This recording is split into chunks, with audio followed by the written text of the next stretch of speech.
Hello, gorgeous souls. Welcome back to the Backroad Star. How is everyone doing this week? As you're watching this episode, I'm probably packing camping gear and fishing poles for the weekend, the annual family reunion. So right now, there are coolers being loaded, camp chairs being stacked, fishing tackle scattered everywhere, no doubt. And at some point, I'll be trying to figure out how to get an unreasonable amount of camping gear that's supposed to fit into a two-door car. I hope wherever you are, you're having an amazing weekend. You know, I've been thinking a lot about time lately. Maybe it's the family reunion. Maybe it's watching my children grow. My son just graduated with his associate's degree. Maybe it's getting older. But I found myself thinking about how quickly life moves. The people we love, the traditions we inherit, the moments we assume we'll always have. And maybe that's where tonight's conversation is going to start. Not time, attention. Because sometimes life starts trying to get our attention long before we're willing to listen. And if we ignore life too long, eventually the tower comes along and gets our attention for us. So before we get started, if you found your way here tonight, trust there's a reason. Take what resonates and leave what doesn't.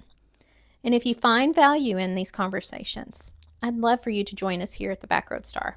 Like, subscribe, comment, help others find their way to this campfire too. Because tonight we're talking about the things I can no longer ignore. And I'm sure if you think about it, there's some that you're ignoring too. What if the thing that finally gets your attention isn't actually the problem? What if it's simply the first crack in a foundation that's been struggling for much longer than you realized? Because after I left that doctor's office, after hearing the words, "Don't you think you're worth the time and money to take care of yourself?" I couldn't escape the question. I tried. Music, podcasts, audiobooks, television, work, distraction. Nothing drowned it out. Because for the first time in a long time, something inside me knew she was right. Tonight we're talking about what happens when life starts revealing the things we've been avoiding, the appointments we've postponed, the warning signs we've ignored, the stress we've normalized, the exhaustion we've come to accept, the fears we've buried, and why paying attention may be one of the most important acts of self-care we ever learn. Because sometimes self-care isn't just about what happens before work or after work. Sometimes it's about what happens in the middle, the life we're actually living. When I left that doctor's office, those words just kept haunting me. I thought about them day and night. Don't you think you are worth the time and money to take care of yourself? I say haunted because I just couldn't outrun them. Nothing. I couldn't outrun them. No matter how hard I tried. And over the next few weeks, I found myself looking at my children differently. Luke was preparing for his senior year of high school. My daughter was entering her senior year at the University of Oklahoma. And I remember hearing Luke say, "Mom, after I graduate." And instantly, I started calculating time in my head. Funny thing about time, before children, I thought it moved pretty damn slow. After children, it felt like something hit fast forward, and I look in the mirror and one day, they're both adults. One minute you're teaching them to tie their shoes. The next minute they're talking about graduations, about moving, about jobs, about becoming adults.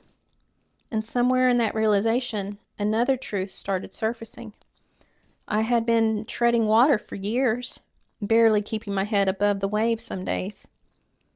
Wake up tired, grab coffee, rush to work, drive to a job I hated, feel my chest tighten, pulling into the parking lot every damn time. Wonder what version of my boss was waiting for me on the other side of that door. Do you know I actually would sit in the car and check oil prices before walking into that building, trying to predict what kind of day I was going to have, or he was going to have. I rarely left for lunch.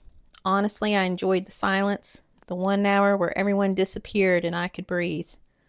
Then 4 o'clock would come, and I would sit counting down 4:30, 4:45, 4:50, 5 o'clock.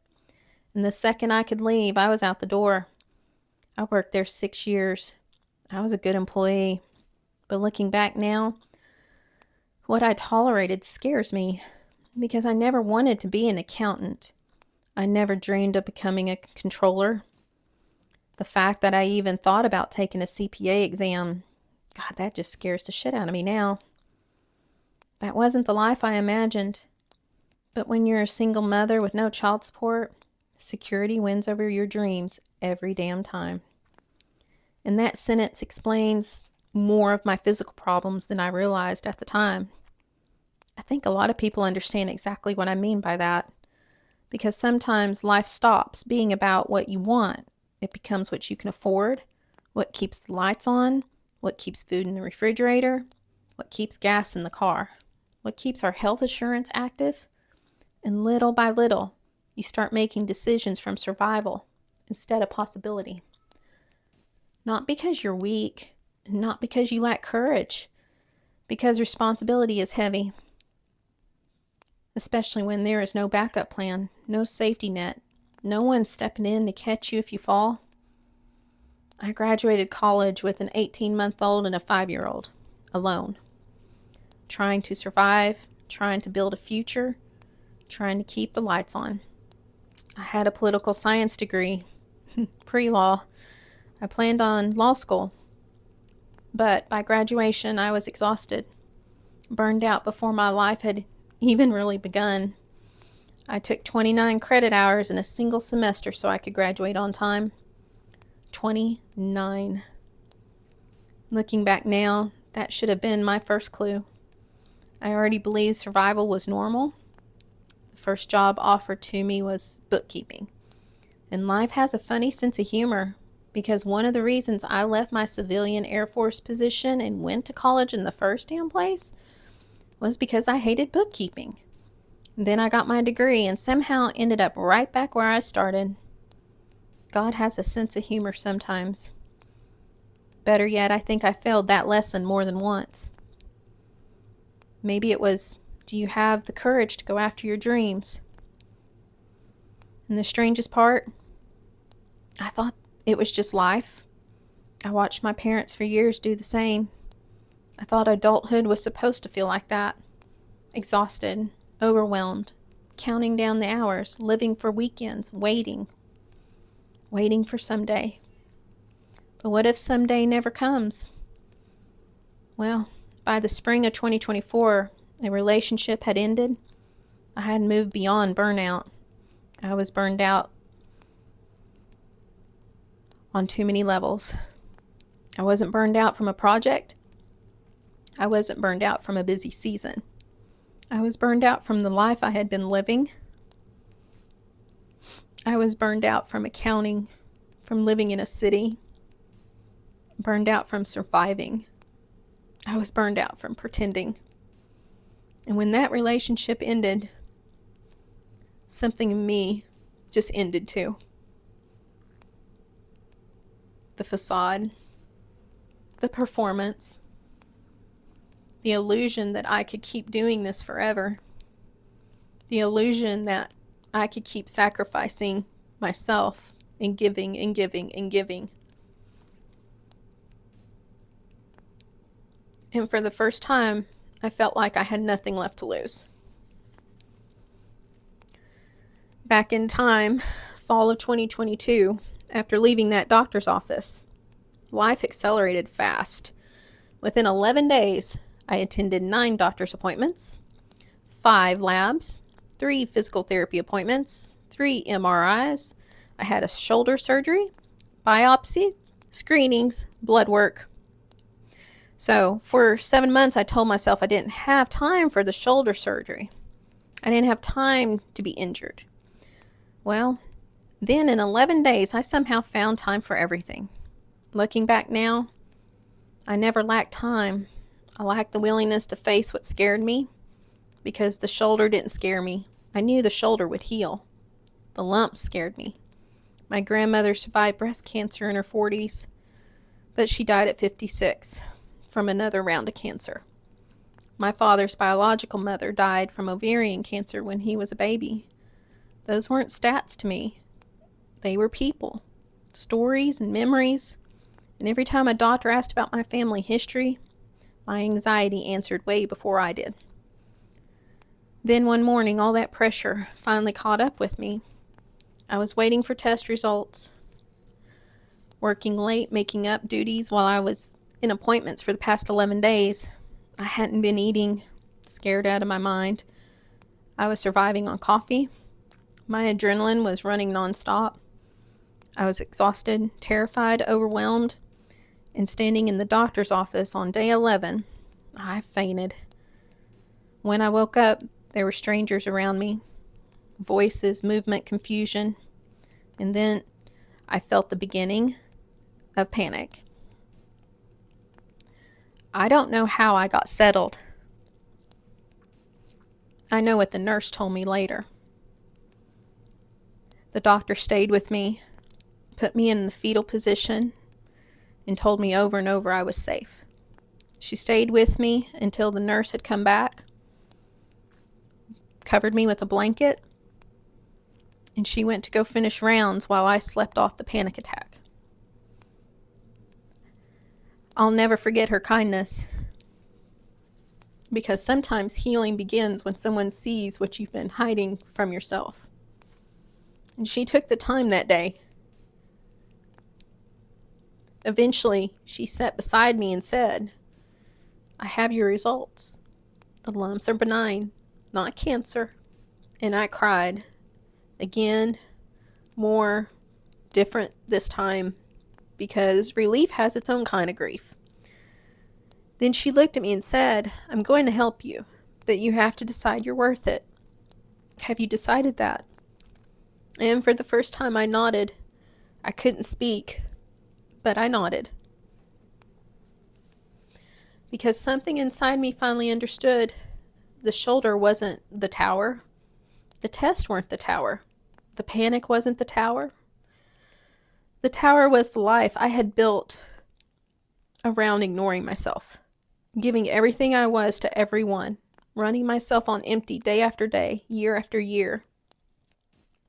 In the last episode, we talked about slowing down our mornings, creating evening rituals and lavender lotion, teaching the body how to rest. But what about the hours in between? What about the life you're returning to day in and day out? Because a beautiful morning, that beautiful morning routine, can't heal a life you dread returning to each day. And that realization forced me into something uncomfortable. It was silence. I started spending time alone. Real time. Real alone. No phone. No earbuds. No podcast. No audiobook, television, music, or distractions. Just me. Try it sometime. Seriously. Set a timer. Set somewhere quiet, no devices or stimulation, and see how long you last. I barely made it 5 minutes the first time. 5 minutes. And my brain immediately wanted an escape route. Check your phone, turn something on, find noise, find distraction, do anything except sit still. And that realization shocked me too, because maybe I wasn't just exhausted from doing too much. Maybe I was exhausted because I never stopped. Never stopped moving, never stopped consuming, never stopped distracting myself, never stopped outrunning myself. And in that silence, I began to hear things. Questions, truths, realizations. My body wasn't the only thing asking for my attention. My soul was too. The problem was, I didn't know what to do next. I knew what wasn't working. I knew I couldn't keep living exactly the way I had been. I knew my body was screaming. I knew I was exhausted. I knew I was burned out. But I had no idea what I was supposed to do about it. Then I remembered something a professor once told me. Be of service.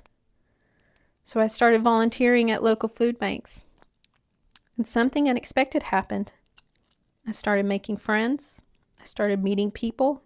I started seeing people carrying struggles that looked different than mine, but felt strangely familiar.